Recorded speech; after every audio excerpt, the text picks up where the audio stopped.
Hi, I'm Simon Isaacs and I lead the commercial and industrial print division at Ricoh UK, and this is our Anything in Print podcast. Thank you for joining us today. We are really glad to have you here because this business podcast series is designed specifically for you, the print community.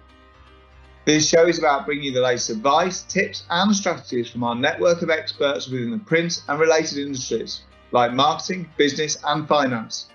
It's all about knowledge sharing to help you and your organisations reach your purpose and fulfil your business goals. But before we dive in, remember you can find all of our education video content on our Ricoh Anything in Print series page. Now, let's begin.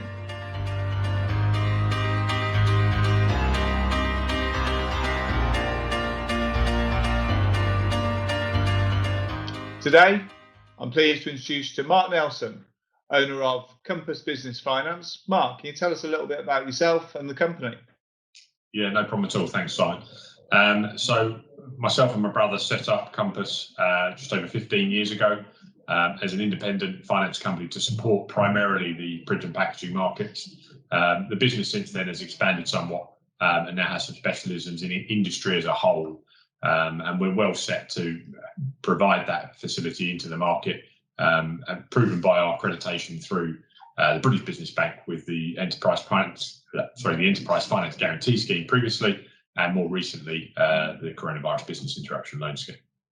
Okay, great stuff. So, navigating the financial landscape is always tricky, and gaining funding, especially in some of our industries, to move businesses forwards can be confusing.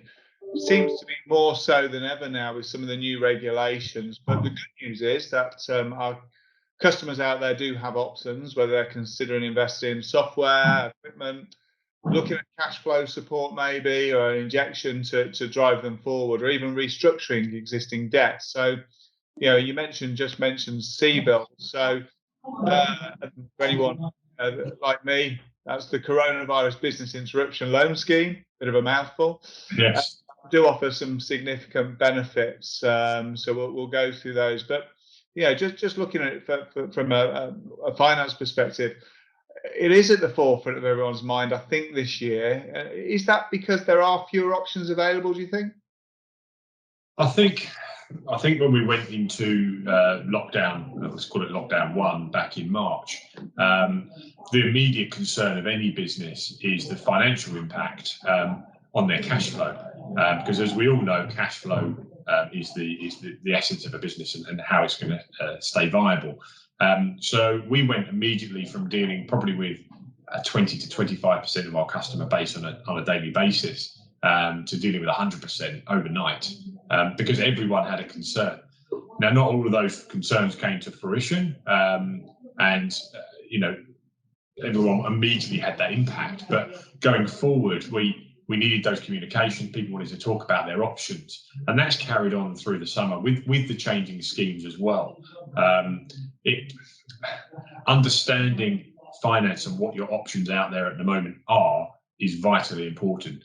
It doesn't mean you need to use them, Simon, but if you don't know what your options are, then you don't know what you might be missing, and that's become key. So, is it tougher to get finance in the current circumstances?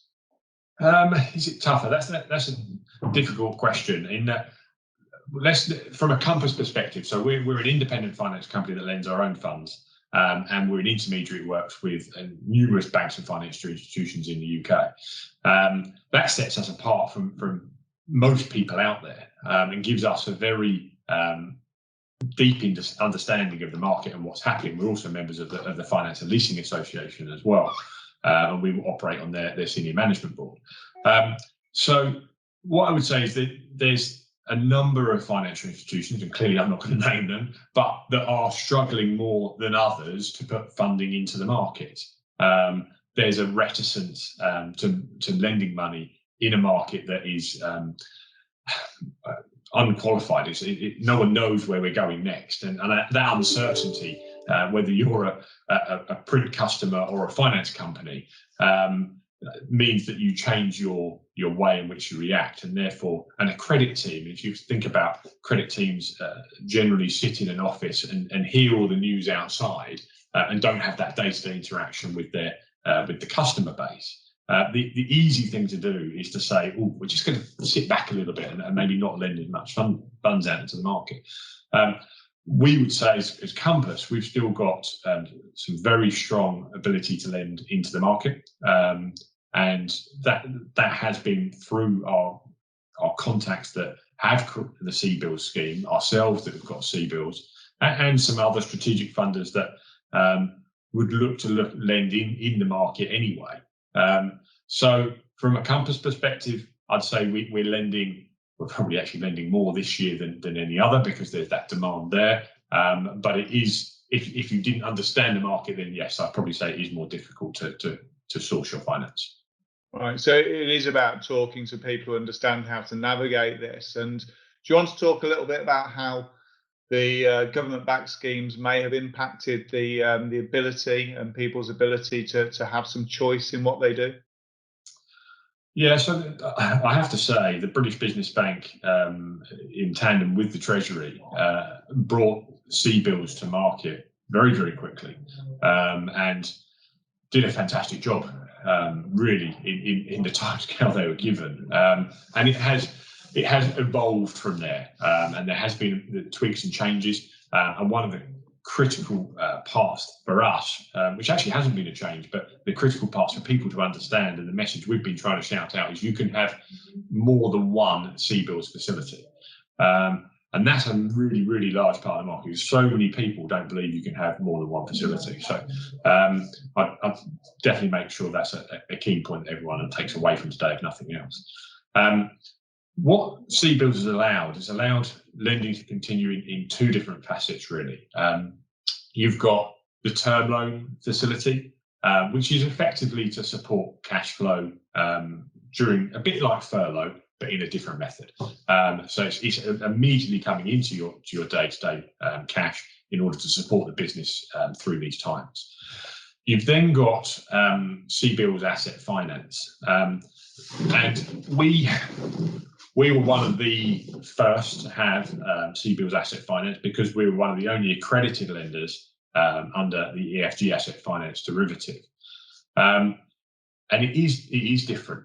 And what it allows you to make investments in the business as long as you've been impacted by coronavirus, which, let's be fair, most people in the UK will have been.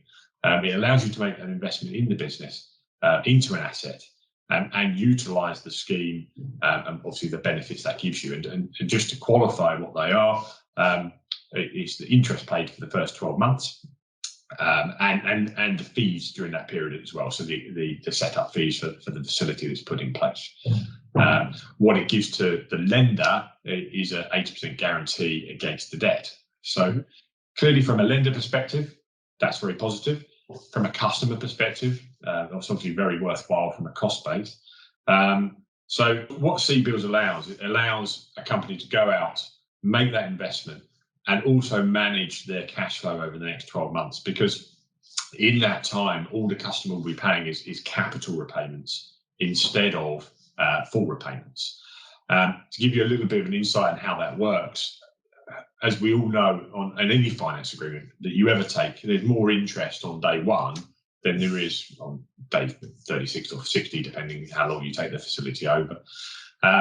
So you get a greater impact by that interest being paid for that 12 months. Just this is accurate figures, but if you had a monthly payment of £5,000, it may be that you're only paying £2,500 for the first 12 months. Well, that's a great benefit to any business to be able to make that change, make that investment at a time when you're looking to streamline an operation. You're looking for those efficiencies. Well, utilise it. Go out there, make that investment, give yourself a lead into it, and benefit from it in the long term. Yeah, absolutely. So I will come back to the timeframes that people have to look at this, because one of the things I wanted to ask you about as well, and I see this with my customers, is a lot of them are extremely busy just keeping the lights on at the moment. They may have furloughed people. they may be hands-on in these smaller businesses just to keep their customers happy. And spending the time looking at where the marketplace is moving and making those decisions now to react to the way that business is being conducted, maybe more online than they were used to. It's difficult to balance current work pressures, getting the workload out. Maybe it's a diminished level, but they've got staff on furlough, and thinking about the future. What would your advice be to customers about what they should be looking at now and how they should be considering their options for the future? Yeah, no, again, it's a really good point to touch on there, Simon, because there's a finite period of time that you can access CBILS. And I think because it's been extended, and it has been extended twice, no one expected this to go on as long as it has. We're worried that people are going to get into the position where they feel CBILS will be extended again, and therefore we don't need to worry about it. CBILS has a finite end date. That's for applications. We then get a period of 2 months to ratify those applications under the asset finance derivative. And then from the point of approval, we have 6 months to disperse the facility.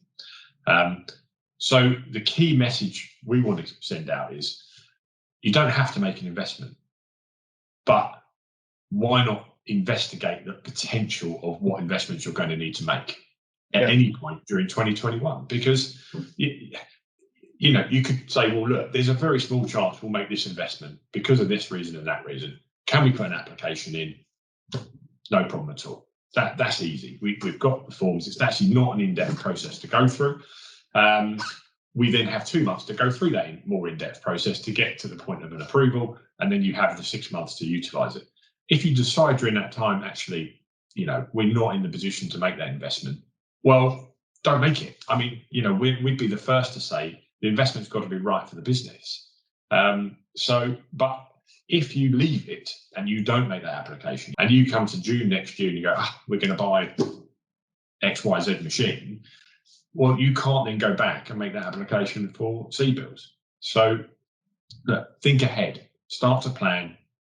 Plans can and will always change, but at least you've got it in the melting pot. Okay. And I was talking to a customer last week about CBILS, and again, I'll go back to them. Their impression was they needed to make the application by the deadline of January the 31st, but they had to spend it by March. I know there's a lot of misconceptions out there about all of this. Can customers change what the money is appropriated for? So if they've made a business case for X machine, but then decide actually it's not more equipment they need, it's some software, or they need automation, or they need a web to print storefront to capture people and customers in a different way, is that possible? There's two points to note in there, Simon. The first one is the reason that the message is out there about the end of March is because the term loan facilities, the CBILS term loan facilities, do need to be utilised by the end of March. I'm talking about CBILS asset finance, and the rationale for having a longer time frame for asset finance, because it does take longer to bring these machines in and get them operational and get them paid out. So that's why there is a difference.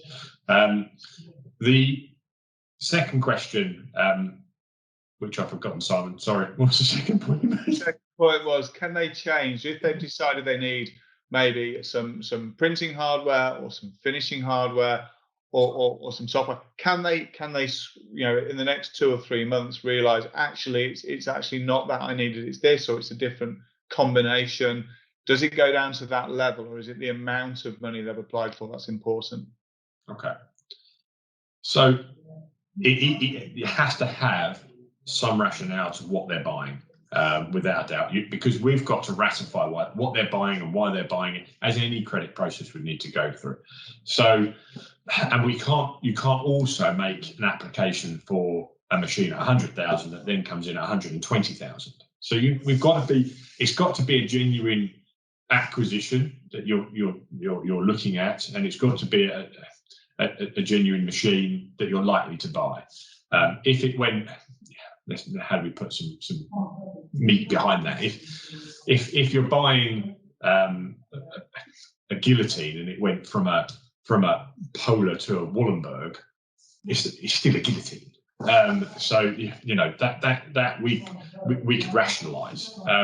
If you're buying a guillotine, but actually now you're going to buy a press, that's a completely different purchase, and you're going to struggle to get that through. So it's got to be reasonable, it's got to be rational, and let's be honest, we've got to approve it, and that approval stays in place. Well, if we approve a guillotine in that scenario and then it's a press, that's a very different approval.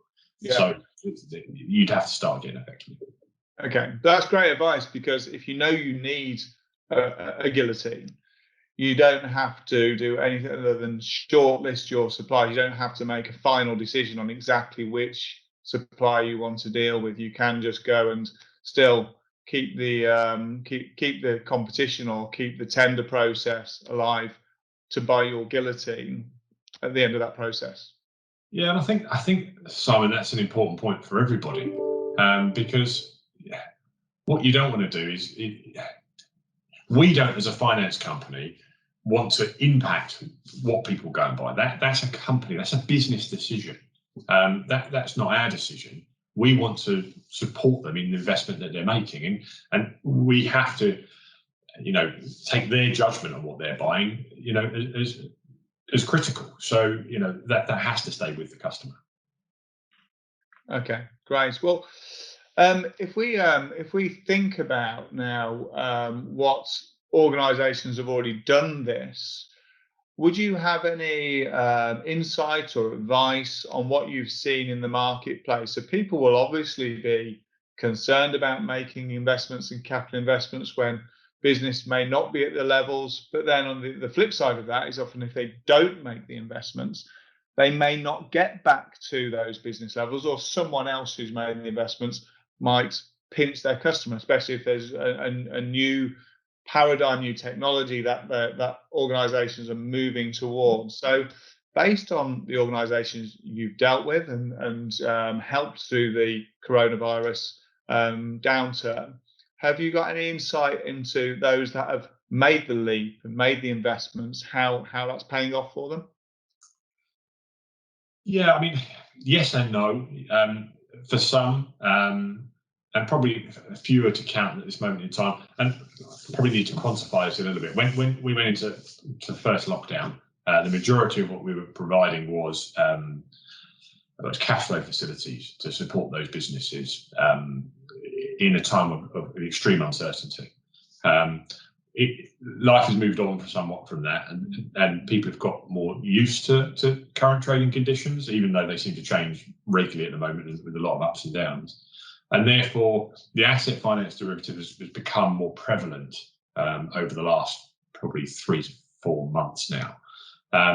So we're still very early stages of those investment asset finance deals being transacted and seeing the results of those.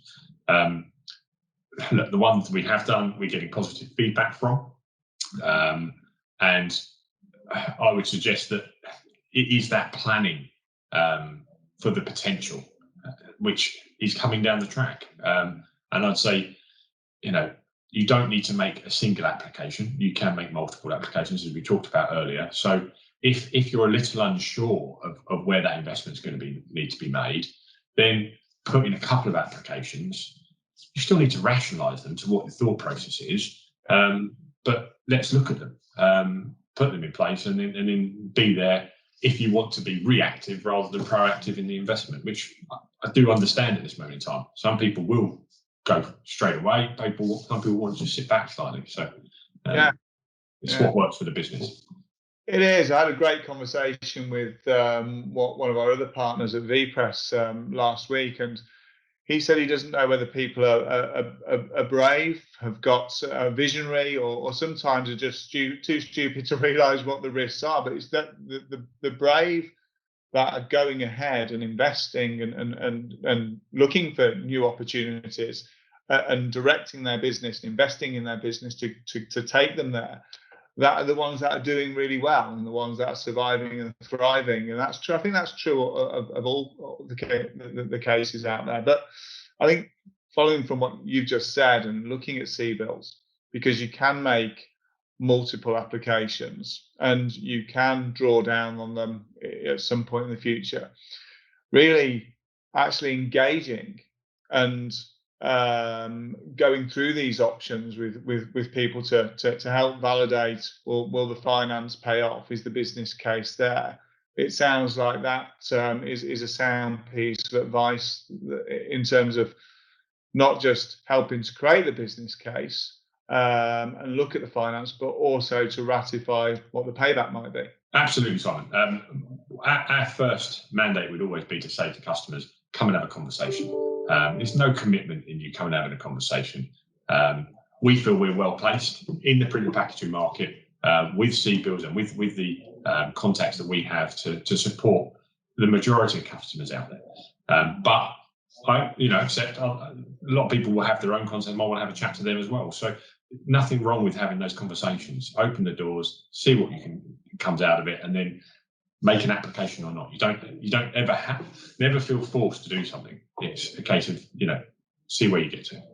Absolutely, and I think that's really important at the moment, that people will be looking at their business. They will be seeing areas that have suffered, and they'll be seeing areas that have grown. I think when anyone looks at what they're doing and then looks to the future, there is always a bit of guesswork based on gut feel and experience. The amount of experience our customers in the print industry have, sometimes they don't even appreciate how important that is.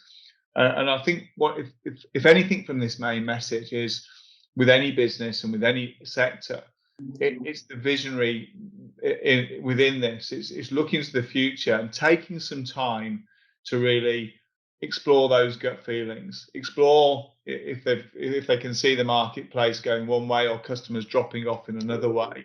Really ask, why is that happening, and how can I make sure we as a business protect ourselves and grow within whatever's going to be the next normal for that particular vertical within our sector. And they are there.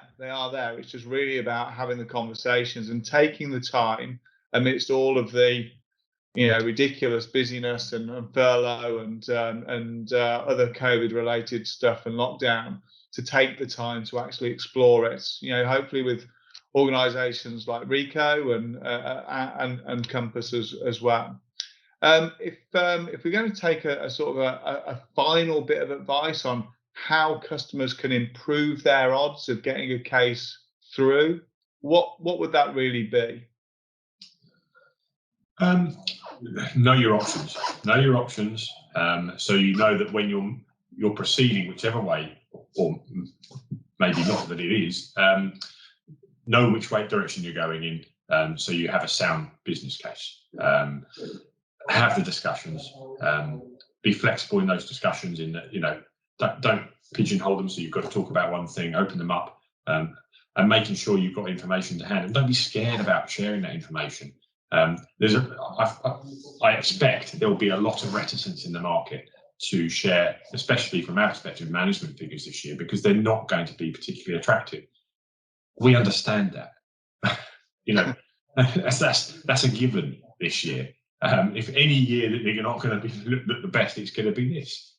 We've got to explain it.